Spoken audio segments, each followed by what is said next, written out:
ሲሄዱ ጴጥሮስ ሆኖ አልሄደም።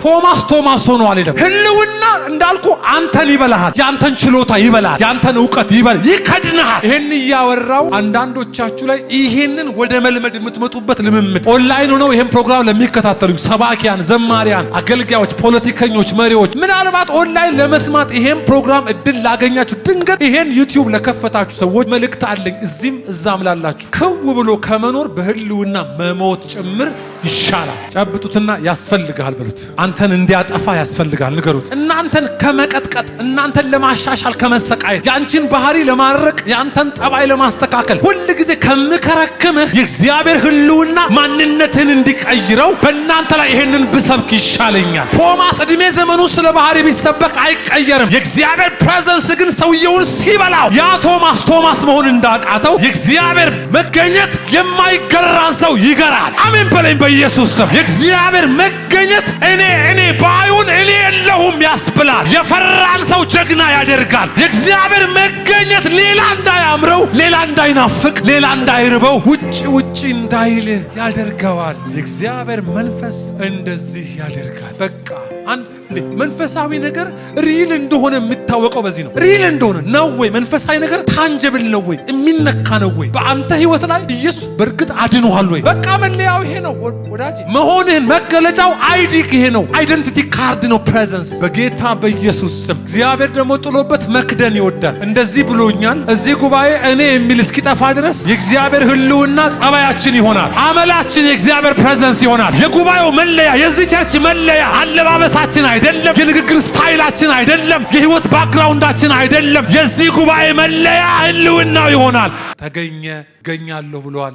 ሸፈነ፣ ከደነ፣ ቆመ፣ ቆየ፣ እንደዚህ የሚሉ ቃሎች ተዛማጅ ቃሎች እንጂ ቃል በቃል ይሄ ቃል የለም። ግን ደግሞ በጣም ቤተሰብ የሆነ ለመንፈሳዊ ዓለሞቻችን ዋና የሆነ ቃል ልክ እንደ ሥላሴ መገኘት የሚለው ቃል ልክ እንደዛ እጅግ በጣም አስፈላጊ ነው። ባይዘዌ ስለ መገኘት የሚሰብኩ ይሁኑ የሚሰበኩ ሰዎች እነሱ በፈቃዳቸው ለመጥፋት ሲወስኑ ነው። ደግመዋለሁ። የምንጠራው ህልውና ከሆነ ህልውና ማለት ከናንተ ውጪ በእናንተ መካከል ኤግዚስት እንዲያደርግ አንድ እኔነት ያለው የሚነካ የሚዳሰስ በእናንተ መካከል እንዲከድን መፍቀድ ማለት። ህልውና ጠርተህ እኔ ማለት አትችሉም። ህልውና እኔን ኮንሱም ያደርጋል፣ ማንነትን ኮንሱም ያደርጋል። የሆነን ሰውዬ አቶ የማስባል ኔቸር የለውም። ያ ገቨርን የሚያደርገው የሚቆጣጠረው ያ እሱ የበላይ ይሆናል፣ ሌላውስ ይጠፋል ማለት። ስለዚህ ስለ ህልውና መማር መፍቀድ ማለት እኔ ልጥፋ ማለት ነው። ደግመዋል። ቃሉ ራሱ አብረን እንስራ ና እኛ ጋ እያላቸው ሳይሆን ና ክደን፣ ና ሙላ፣ ና ተቆጣጠር ስትሉስ እኔ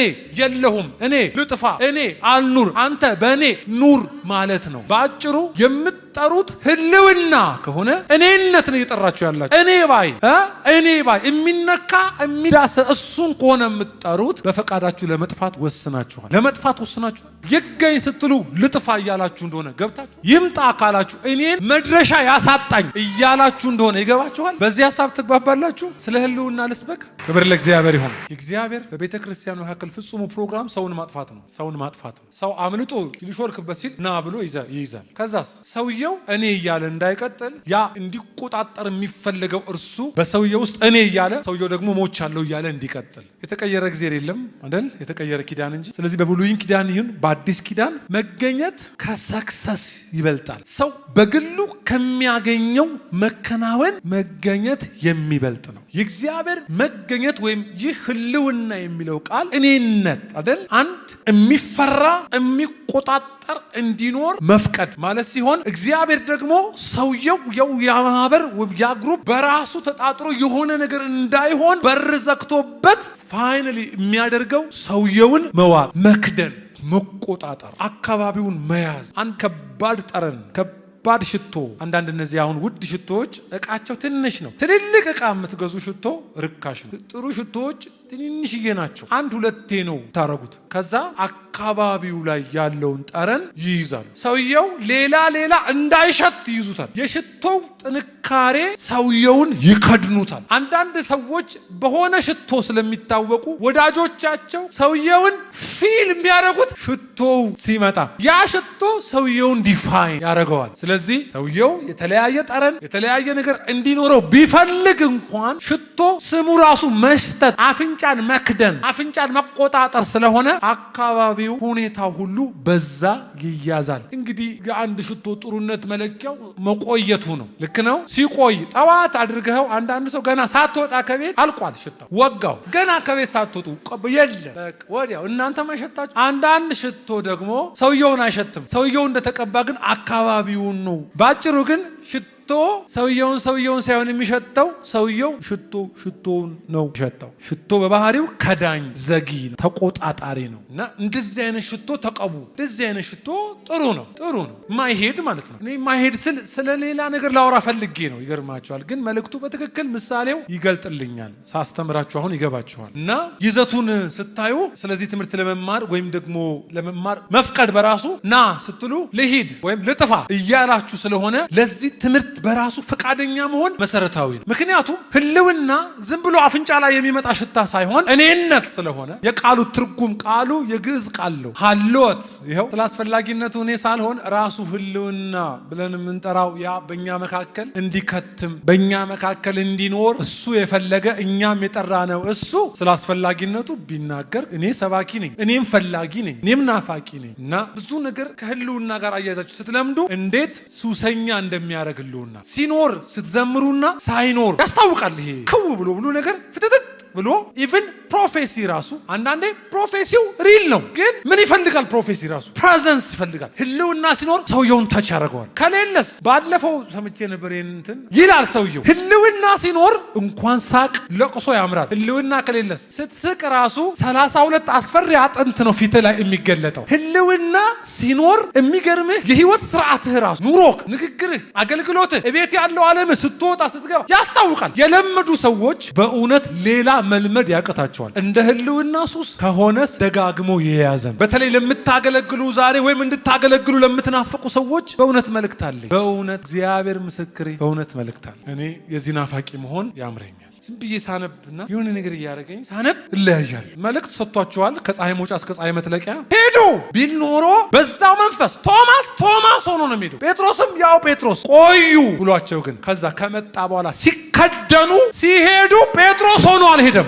ቶማስ ሆኖ አልሄደም። ህልውና እንዳልኩ አንተን ይበላሃል። ያንተን ችሎታ ይበላል። ያንተን እውቀት ይበላል፣ ይከድንሃል። ይሄን እያወራው አንዳንዶቻችሁ ላይ ይሄንን ወደ መልመድ የምትመጡበት ልምምድ ኦንላይን ሆነው ይሄን ፕሮግራም ለሚከታተሉ ሰባኪያን፣ ዘማሪያን፣ አገልጋዮች፣ ፖለቲከኞች፣ መሪዎች ምናልባት ኦንላይን ለመስማት ይሄን ፕሮግራም እድል ላገኛችሁ ድንገት ይሄን ዩቲዩብ ለከፈታችሁ ሰዎች መልእክት አለኝ። እዚህም እዛም ላላችሁ ክው ብሎ ከመኖር በህልውና መሞት ጭምር ይሻላል። ጨብጡትና ያስፈልጋል በሉት። አንተን እንዲያጠፋ ያስፈልጋል ንገሩት። እናንተን ከመቀጥቀጥ እናንተን ለማሻሻል ከመሰቃየት ያንቺን ባህሪ ለማድረቅ ያንተን ጠባይ ለማስተካከል ሁል ጊዜ ከምከረክምህ የእግዚአብሔር ህልውና ማንነትን እንዲቀይረው በእናንተ ላይ ይሄንን ብሰብክ ይሻለኛል። ቶማስ እድሜ ዘመኑ ስለ ባህሪ ቢሰበክ አይቀየርም። የእግዚአብሔር ፕሬዘንስ ግን ሰውየውን ሲበላው ያ ቶማስ መሆን እንዳቃተው የእግዚአብሔር መገኘት የማይገራን ሰው ይገራል። አሜን በለኝ በኢየሱስ ስም። የእግዚአብሔር መገኘት እኔ ባዩን እኔ የለሁም ያስብላል። የፈራን ሰው ጀግና ያደርጋል። የእግዚአብሔር መገኘት ሌላ እንዳያምረው፣ ሌላ እንዳይናፍቅ፣ ሌላ እንዳይርበው፣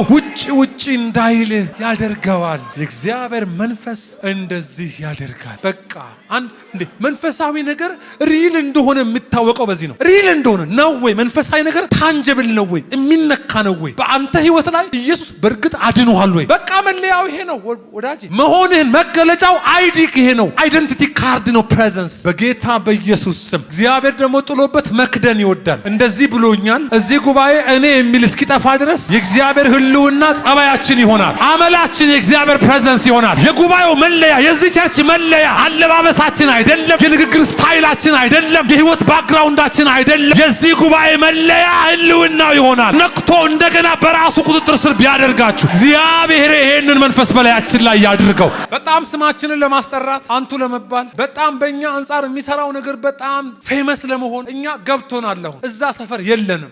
we are nothing ምንም ነን እኛ። ንገረው ምንም ነህ በሉ ዞር ብላችሁ። አይፈልግም መቼም ሰውየው ይሄን ማለት ግን ምንም ነሽ ንገሪያት። ይሄ ስቃይ እዚህ መጥተህ የማንነት ስቃይ፣ የዋና የመሆን ስቃይ፣ ፊተኛ የመሆን ስቃይ፣ አለቃ የመሆን ስቃይ፣ የሆነ ፖፑላር የመሆን በቃ አንተ ስትገባ ሰው ሁሉ ቆም ተው እባክህ። ይሄንን አሁን ይኸውልህ የእግዚአብሔር መንፈስ በባህሪው እኔነት ያለው አምላክ ነው። ሁለት እኔ የለም። ሆረር አትሆንም። ሁለት ራስ በአንድ ገላ ላይ አይሆንም። አንድ እኔ እሱም ኢየሱስ ብቻ። በጌታ በኢየሱስም ሃሎቶች ስሙኝ። ዛሬም የቴሌግራም ቤተሰቦች፣ የዩቲዩብ ኦንላይን ቤተሰቦች፣ የዚህ ጉባኤ ማህበር ይሄን ድምጽ የምትሰሙኝ ሁሉ እግዚአብሔር በሚቀጥሉት ዘመናት አሁን ከሆነልን በላይ ያደርግልናል። እመኑኝ ብዙ ብር አይሰጠንም፣ ራሱን ይሰጠናል። ፕሬዘንሱ ግን የማይስበው ነገር የለም። ፕሬዘንሱ የማያመጣው ነገር የለም። ልዩነት ከፈጠርክ በዚህ ልዩነት ትፈጥራል። በጣም ጥሩ ሰው ለመሆን አትሰቃይ። በጣም የተስተካከለ ሰው የሆነ አለ አይደለ? በጣም በሰው ዘንድ ጥሩ ሆኖ ለመታየት በጣም የተከበረ ተውባክ።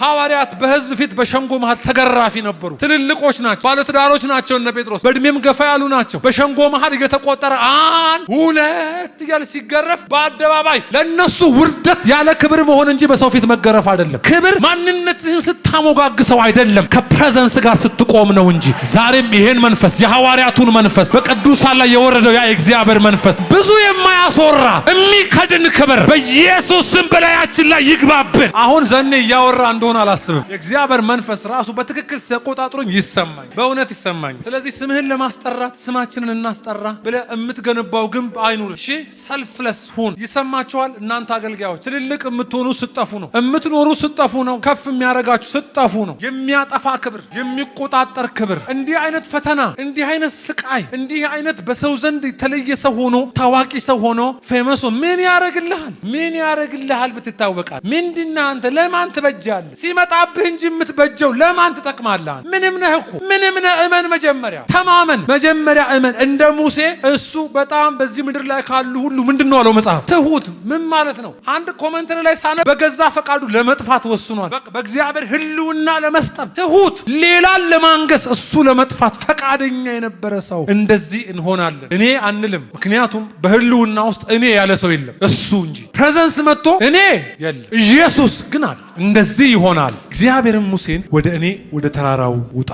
ወደ ማን? ወደ እኔ ይላል ወይ? ዘጸአት ምዕራፍ 24 ቁጥር 12 ወደ ተራራ ሲወጣ ዝም ብሎ እዚህ እንደምታዩት የሆነ እንጦጦ ተራራ ምናምን ወጨጫ ተራራ እንደሚባለው ሳይሆን ወደ ማን ነው የሚለው? ንገሩኝ እንጂ ባካችሁ። ወደ እኔ። ስለዚህ የተራራው ጫፍ ላይ ያለው ቋጥኝ ምናምን እጽዋት፣ እንስሳት ሳይሆን ወደ ማን መገኘት ነው ያለው? እኔ ወዳለሁበት ወደዛ ተራራ ውጣ። በዚያም ሁን። ነካ አድርጉት። በዚያም ቆይ በሉት አንድ ጊዜ። እዚህኛው ትርጉም ላይ ምንድን ነው የሚለው? በዚያም ሁን። እስቲ ሁን ብለው አንዴ። ምን ማለት ነው? ወይት ዛው ወጣ ቆይ። ማጋ ተራራ ላይ አይደለም፣ እኔ ጋር እዚያ ቆይ። ለምን? ይሄን ቃል በቃል ከአዲስ ኪዳን ጋር አያይዤ በስነ ስርዓት ነግራችሁ። በዚያም ሁን ታስተምር ዘንድ እነርሱን ታስተምር ዘንድ እኔ የጻፍኩትን ሕግና ትእዛዜን የድንጋዩን ጽላት ሰጣል። አገልግሎት ለማገልገል የምሰጥህን ቶራ ኦሪትን ሕጉን ለማገልገል መጀመሪያ እዛ ውጣና ምን በል ቆይ።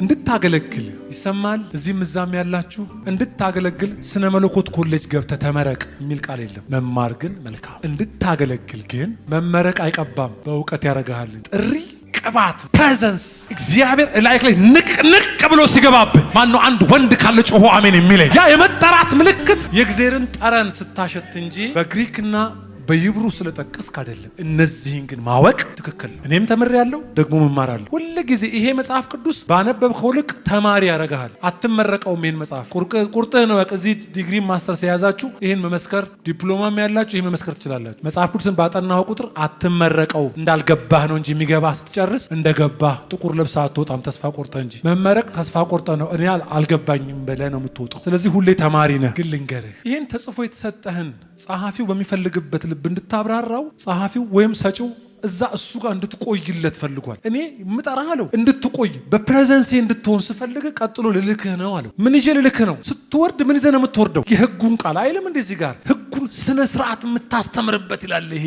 አዲሱ መደበኛ ትርጉም ላይ የሕዝቤን ስርዓት የምታስተምርበትን ቶራ እሰጥሃለሁ። ይዘህ ግን የምትወርደው በፕሬዘንሴ ነው። ይህ እንዲሆንልህ በዚያ ምን በል እንዲህ ይላል። ሙሴና ሎሌው ኢያሱ ተነሱ። ሙሴም ወደ እግዚአብሔር ተራራ መጣ። ድንኳኑን ከሰፈር ውጭ ተከለው አይልም? ዘጸአት 33 ላይ ከዛስ ማንም እግዚአብሔርን ሊገናኝ ቢፈልግ ከምን ይውጣ ይላል? ከሰፈር ይውጣ። ለምን? ሰፈር የሰው ጠረን እንጂ የሰማይ ጠረን የለውም። የሰው ወሬ፣ የሰው አሉባልታ፣ ሰው የሚሸት ነገር እንጂ የሰማይ ፕሬዘንስ የለ። ውጣ ከመንደሩ። ሙሴ ወጣ። አብሮት ማን አለ? ኢያሱ ወጣ እዛ። ከዛስ ሙሴንም እግዚአብሔር አናገረው አይልም። ሙሴ ጠፋ። ለምን? ደመናው ተራራውን ንገሩኝ እንጂ ዋት ዱ ዩ ሚን ሸፈነው። ጌታ ፍላጎቱ አንተን መሸፈን ነው።